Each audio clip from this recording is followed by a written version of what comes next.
Well, hey, I'm Travis Steiner, lead designer on Socom 4. Today I'm going to walk you through some video footage taken from our recent Gamescom demo we demonstrated last week in Germany. This is actually the first mission in the Socom 4 campaign.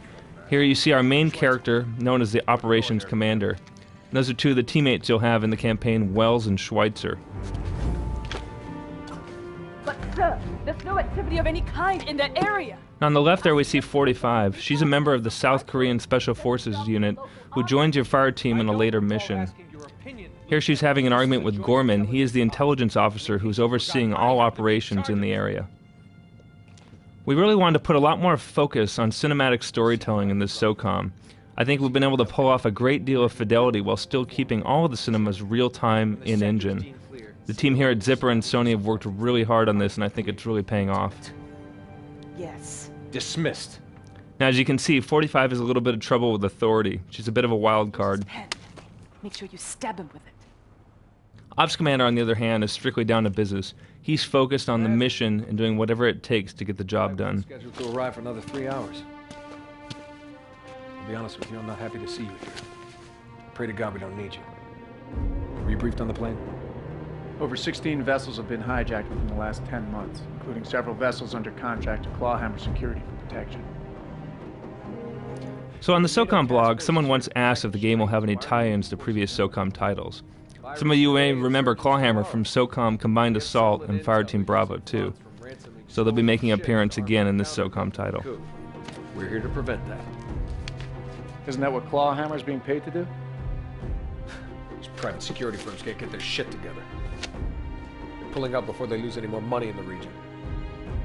I've assembled a team for you outside. You've worked with Schweitzer and Wells before. How do you want to play this? Now Gorman's referencing the fact that the OPSCOM has been deployed to this area before. He has some darker moments from his past that he's not particularly proud of. You learn more on that as the campaign unfolds. It's just a bunch of farmers with guns, if you ask me. If Naga makes a move, I want to know about it. Immediately. Why NATO sent you, I guess.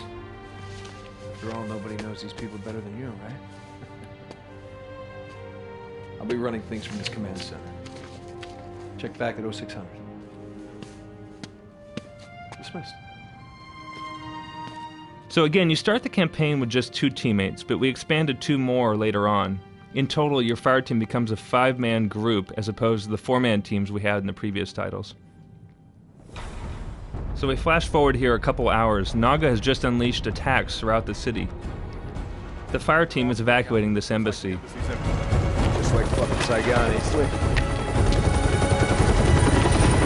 That's the last of them. Copy that. Foreman, we're proceeding. Right off the bat, we wanted to kick things off with some exciting action. We'll still have missions where you sneak around the jungle and do more covert activities, but really wanted to start SOCOM 4 off with really a bang and just a level of intensity and action that we've never had in a previous mission. She went up in midair. That wasn't a crash, it was a hit. Damn it. It's also important for us in this first mission that we can maintain that level of intensity while still supporting a useful training mission. Now, in the previous games, obviously, we had the pop-ups that would stop all gameplay. We wanted to make sure that the training tips in SOCOM 4 appear in a non-obtrusive fashion. It's one of those things where even if the player's already learned everything there is about the game, this first mission is still something compelling that they'd want to come back and replay.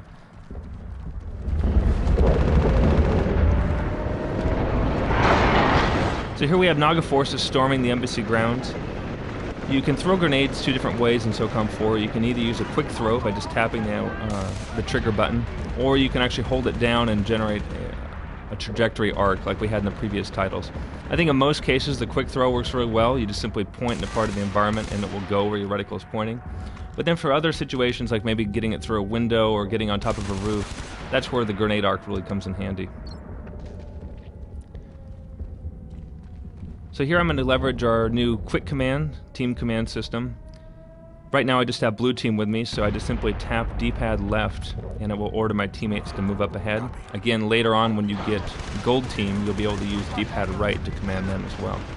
D-pad down is used for canceling command, and then if there are no active waypoints, you can actually just order them to regroup by hitting D-pad down. So Obviously, as in all Socom titles, team commands are essential, they're important, but we wanted to really make sure we streamlined the command system this time around and made it quicker and easier to command your teammates under fire. And again, as we'll teach a minimal amount of team command usage in this mission, just really focus on the basics. But again, as the campaign unfolds, we'll get the player used to doing more complex tactics, such as, designating specific targets to take out, or even queuing up an attack on unsuspecting enemies. So there's other NATO units throughout the city. You just saw that some of the Naga forces there were engaging and took out some allied units. Here we're moving to Gorman's position at the command HQ. It's a mobile command trailer, and we're trying to support them as they're under attack.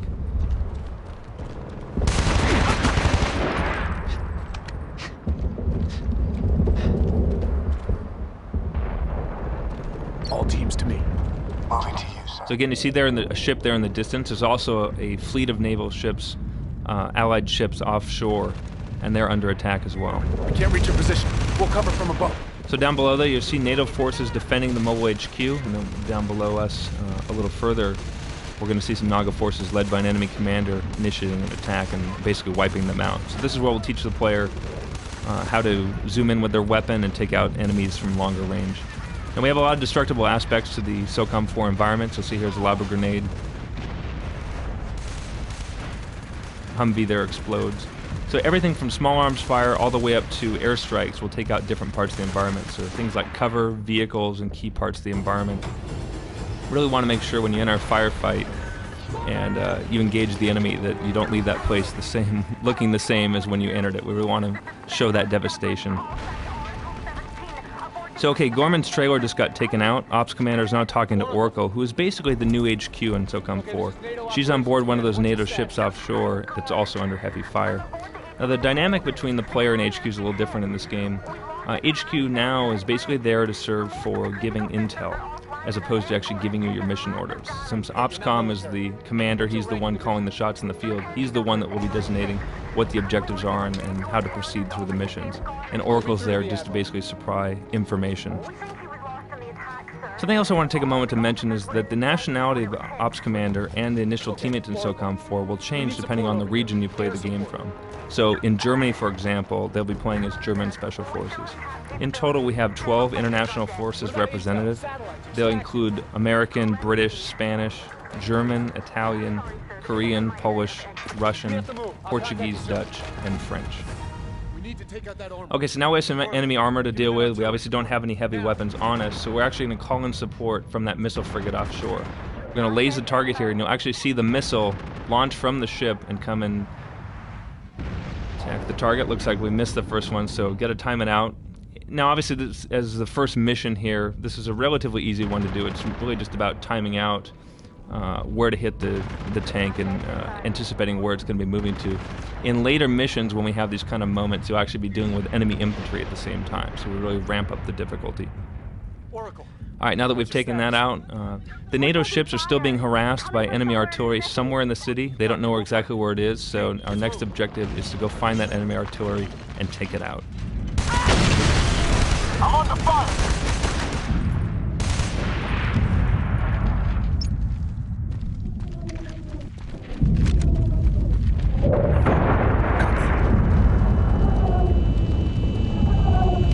I mentioned the destructible objects. This is a great encounter to show that off. We're going to encounter an enemy rocket troop here, and I'm going to order my teammates ahead, basically as decoys here to take the incoming fire. And he's not falling for it. So, again, utilizing your teammates in Socom 4 is critical. This first mission will obviously make, a little easier than some of the later ones, but it really is key as the campaign progresses that you leverage your teammates tactically to beat the enemy, because they are much smarter and more effective than anything we've ever had before in a Socom game. We have all these realistic squad tactics that we're doing now, so it is essential that you leverage those quick teammate commands.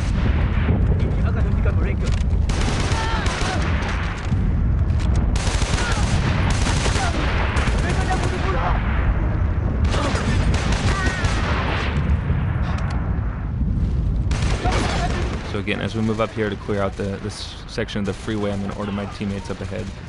You'll see that also, again, as I'm shooting up the cars as well, not just throwing grenades, they're reacting to every shot.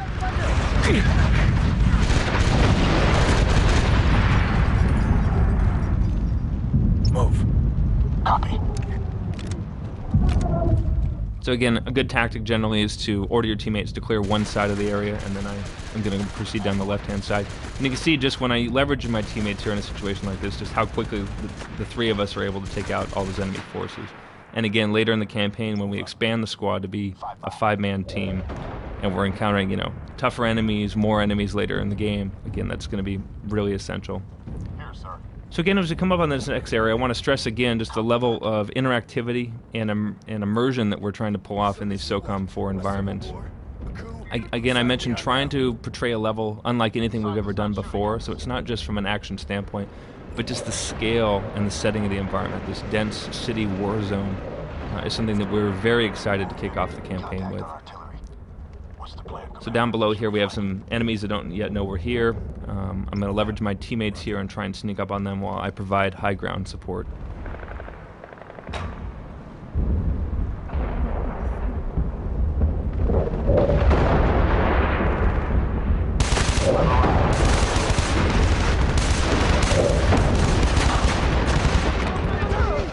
So again, this area you're going to see the enemies using more squad tactics. They're going to provide suppressing fire.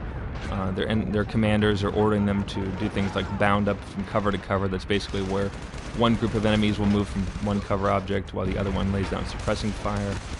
And really this encounter plays out uniquely each time. I don't know if you guys have seen other videos of this part of the demo level, but really it changes each time because of our dynamic AI behavior. So in this case, they're kind of staying back a little further away, and it's more of a long-range engagement as they're using cover further back. But I've played at other times where they'll use grenades and really move up on us close and really catches you off guard. So you have to be ready, both as the player and as a commander, worrying about what your teammates are doing to counter those enemy tactics. And also, again, since the cover is destructible, you got to be ready if they hit you with heavy weapons to move positions and react to the enemy fire. I've got contact. Got tangos.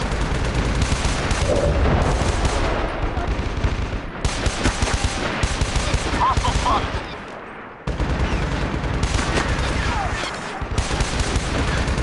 Enemy advanced. And again, this environment really supports a great variety of gameplay. We've got enemies up high, enemies low, and really this open space allows for really, again, those dynamic squad tactics. We can have them do something unique each time because we really have the space for it in this final combat area. You can see the enemy artillery firing back there. I need to move in a little closer and get in range so I can laze the target for an airstrike. The Allied forces don't know exactly where the artillery is, but once I pinpoint it, we can take it out for good.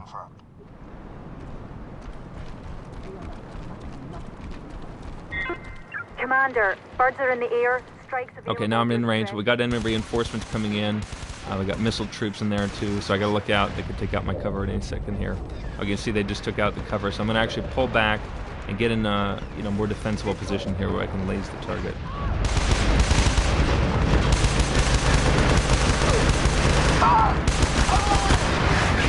Incoming!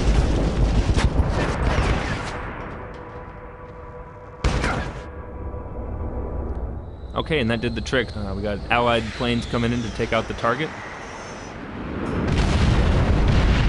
Excellent targeting, Commander. And that's the end of the demo mission. So that's just a sample of the Socom 4 single player. In the final version of this level, you'll see some small differences, but in general, this is pretty close to what we'll have at launch. Thanks for watching, and make sure to check out the Socom blog for the latest info on Socom 4.